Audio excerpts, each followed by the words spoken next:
নমস্কার, কেমন আছেন সবাই? রূপকথার নতুন একটি ব্লগে আপনাদেরকে অনেক স্বাগত জানাই। বেশ কিছুদিন ধরেই আমি আমার গাছগুলোকে বেশ ভালোভাবে পরিচর্যা করেছিলাম, যেমন ওতে ভার্মি কম্পোস্ট দেওয়া, পটাশ দেওয়া, যে খাবারগুলো হয় আর কি।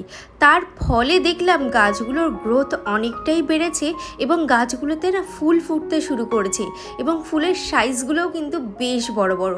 আপনারাও যদি গাছে ফুল এবং ফল ধরাতে চান তাহলে অবশ্যই পটাশটা কিন্তু ব্যবহার করবেন। এবং সব থেকে গাছের যে দিকটা নজরে রাখতে হয় সেটা হচ্ছে পোকা মাকড় বা ব্যাকটেরিয়া আক্রমণ। সেক্ষেত্রে আপনারা ব্যাকটেরিয়ার যে পাউডারগুলো হয় না, ব্যাকটেরিয়া ধ্বংস করার যে পাউডারগুলো হয়, আমি সাব ব্যবহার করি, তো সেই ধরনের কোনো পাউডার কিন্তু অবশ্যই মাটির সাথে মিশিয়ে দেবেন এবং গাছের জল 1 লিটার জলে একটুখানি নিয়ে অবশ্যই স্প্রে করবেন। এটা শুধুমাত্র গোলাপ গাছের জন্যই, আর অন্য গাছে কিন্তু এই ধরনের সার্ফ জল স্প্রে করবেন না, তাহলে কিন্তু গাছ মারা যাবে। আর যে গাছগুলোর দেখছেন যে পাতা কুঁকড়ে যাচ্ছে বা ফুল ফলে পিঁপড়ে বা পোকামাকড়ের আক্রমণ হয়েছে, সেই সব গাছের গোড়াতে অবশ্যই সার্ফ ব্যবহার করবেন। আর এদিকে দেখুন উপরে ঘরে চলে আসলাম, আর এখন আমি প্রত্যেকটা দিন আমার সোফাটাকে খুব ভালোভাবে পরিষ্কার পরিচ্ছন্ন করে রাখছি। সোফার কালারটা আপনাদের খুব ভালো লেগেছে এবং এই সোফার কালারটা দেখে আপনারা অনেকেই বলেছেন যে দিদি কোথা থেকে বানিয়েছেন এবং কত দাম নিয়েছে। তো আমি কিন্তু এই সোফার দামটা ক্লিয়ারভাবে বলিনি, আমি ভেবেছিলাম একটা লং ভিডিওর মাধ্যমে আপনাদের সাথে শেয়ার করব। এবং এই ঘরের রং অনুযায়ী কিন্তু এই সোফার কালারটা আমরা দুজনে মিলে চুজ করেছি। তো কেমন লাগছে জানিও, এবং সোফার দামটাও আমি তোমাদের একটু পরে জানাচ্ছি। আর এই দেখুন আমার ছোট্ট যে গাছটা ছিল না, স্নেক প্ল্যান্টটা, তো স্নেক প্ল্যান্টের গাছের গোড়া দিয়ে দুটো চারা বেরিয়েছে, দেখে এত ভালো লাগলো, তো ভাবলাম আপনাদের সাথে একটু শেয়ার করি। আজকে করব তোমার মাছের কালিয়া, সেই জন্য আলুটাকে খুব সুন্দরভাবে কেটে নিয়েছি, আর এদিকে আলু উচ্ছে ভাজা করব, তার জন্য আলু আর উচ্ছেটা ভেজে নিচ্ছি। এবারে বলি সোফার দামটা কত নিয়েছে। সোফার দামটা নিয়েছে 55,000 এবং ওর থেকে ডিসকাউন্টও দিয়েছে, ওই 53,000-এর মধ্যে আমাদের এই সোফা কাম বেডটা চলে এসছে। এবার ইচ্ছা আছে একটা টেবিল নেওয়ার। টেবিলটা নিলে কি হবে, পুরো ঘরটা একদম কমপ্লিট লাগবে। আর এই ঘরের মধ্যে শুধু একটা টিভি ইচ্ছা আছে, আর তা না হলে একটা টেবিল। তো এই দুটো যদি একসাথে হয় তাহলে তো সেটা ভগবানের আশীর্বাদ, আর যদি না হয় একটা একটা করেই নেওয়ার ইচ্ছা আছে। আর আমরা দেখেও এসছি, আগের একটা শর্টসে আমি দেখিয়েছিলাম যে আমরা ফার্নিচারের দোকানে গেছি, তো সেখানে আমি আপনাদেরকে বলেছিলাম যে কি নিচ্ছি বলুন তো আমরা টেবিল একটা পছন্দ করে এসছি, তবে একটু দামটা বেশি বলছে, সেই জন্য আমরা বাড়িতে এসে একটু আলোচনা করলাম। তো দেখি যেটা ভালো মনে হবে সেটাই নেওয়া হবে। আর এদিকে দেখুন মাছটাও ভেজে নিচ্ছি। আপনারা অনেকেই বলেছেন যে দিদি আগের ব্লগে যে তুমি কথাগুলো বললে, সেই কথাগুলো সত্যি আমাদের জীবনের সাথে মিলে যায়। এবং একটা দিদিভাই আমাকে কমেন্টেও বলেছেন যে দিদি আমিও না লোকের কথা শুনে নিজেদের স্বামী স্ত্রীর সম্পর্কটা নষ্ট করছিলাম, বা লোকের কথা শুনে আমাদের স্বামী স্ত্রীর সম্পর্কটা নষ্টও হয়ে যায়।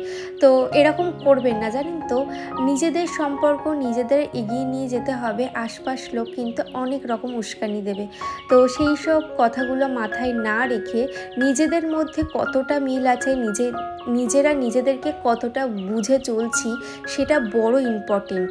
তো সেটাই বলবো যে কারোর কথা শুনে না নিজেদের দাম্পত্য জীবনে অশান্তি ডেকে আনবেন না।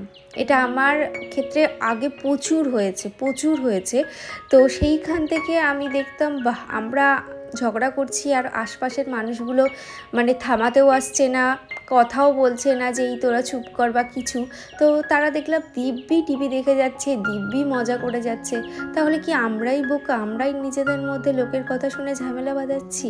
তো কিছু মানুষ আছে জানেন তো, অন্যের ঝামেলা দেখলে, অন্যের অশান্তি দেখলে মনে মনে প্রচণ্ডভাবে আনন্দ পায়। তো এইটা করবেন না, এইটা করা একদম বোকামি কাজ।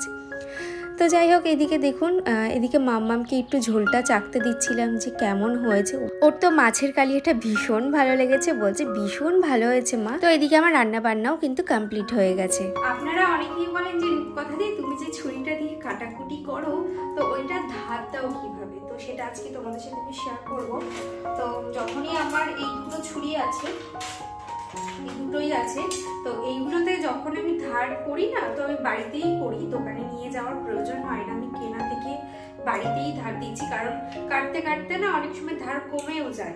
তো ছোট ছুরিটা আমার খুব একটা কাজে লাগে না, সেই জন্য ওটাতে আমার খুব কম মানে ধার দিতে লাগে। তবে এই ছুরিটাতে আমার সমস্ত কাটাকুটি এই একটার উপরে, সেজন্য এটাকে ধার দেওয়ার জন্য আমি জাস্ট একটা কাপ ব্যবহার করি।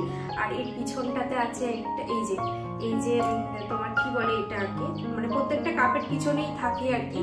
তো এইটাতে ওপরে মানে এইটার ওপরে জল দিয়ে ঘষলে কিন্তু খুব সুন্দর ধার চলে আসবে।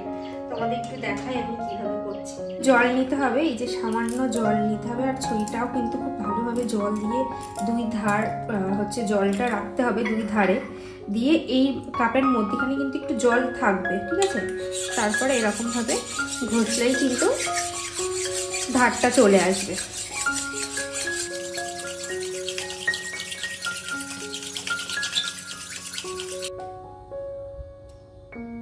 তখন এই দাগগুলো উঠে যাবে। আর একটা কথা, এই ধরনের ছুরিগুলো যখনই ব্যবহার করবেন, একটা শুকনো কাপড় দিয়ে সবসময় যখন ছুরিটা রাখবেন মুছে রাখবেন, তাহলে কি হবে, এই জলটা বসবে না। আর জল বসে কিন্তু ছুরি বলুন আর যে কোনো জিনিস বলুন তাড়াতাড়ি কিন্তু জং পড়ে যায় আর জিনিসগুলো নষ্ট হয়ে যায়। তো যখনই রাখবেন অবশ্যই কিন্তু খুব ভালোভাবে একটা শুকনো কাপড় দিয়ে মুছে তারপরে রাখবেন। আর নিচের ঘরে ওই সোফাটাকে আমি নিয়ে এসেছি, যেটা অফিস ঘরে ছিল।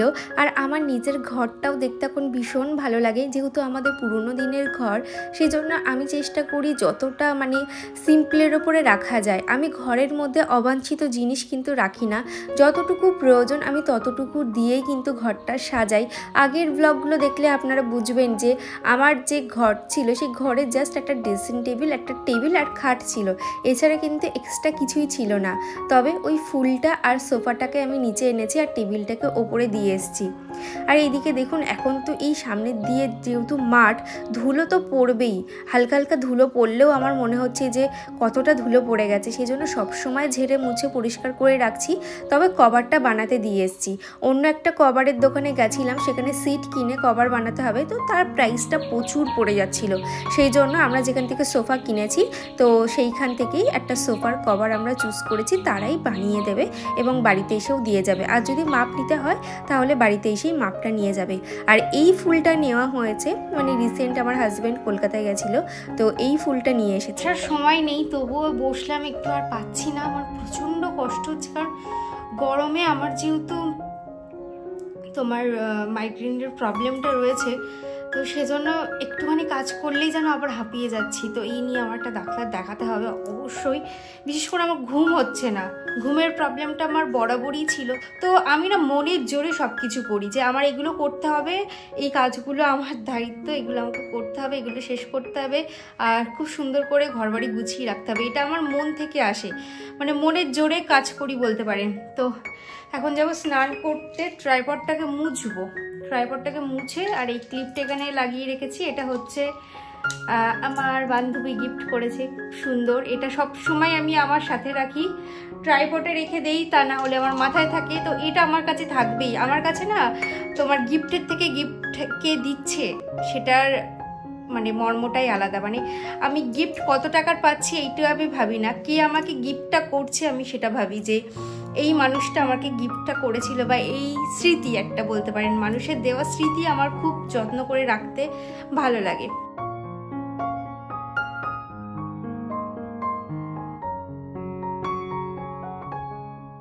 সেরে খাওয়া দাওয়া করে এখনই আসলাম উপরে, একটু পরেই বেরোবো। আপনাদেরকে বললাম না যে ব্লাউজ কালেকশনগুলো আপনাদের সাথে শেয়ার করব। তো আর একটা জিনিস কিনতে যাচ্ছি, কি কিনতে যাচ্ছি আপনাদেরও দেখাবো, আর বাড়িতে এসে সবটা একসাথে দেখাবো। ভাবলাম একটু পরে বেরোবো, একটু ঘুমিয়ে নেই বা একটু শুয়ে থাকি। তো সেটা করতে করতে আমি ঘুমিয়েই পড়েছিলাম। আর ওই যে ছাদ থেকে জামা কাপড় এনে রেখেছি, এসে সমস্তটাই আমাকে আবার গোছাতে হবে। ঘরের লাইটটা জ্বালিয়ে দিয়ে যায়।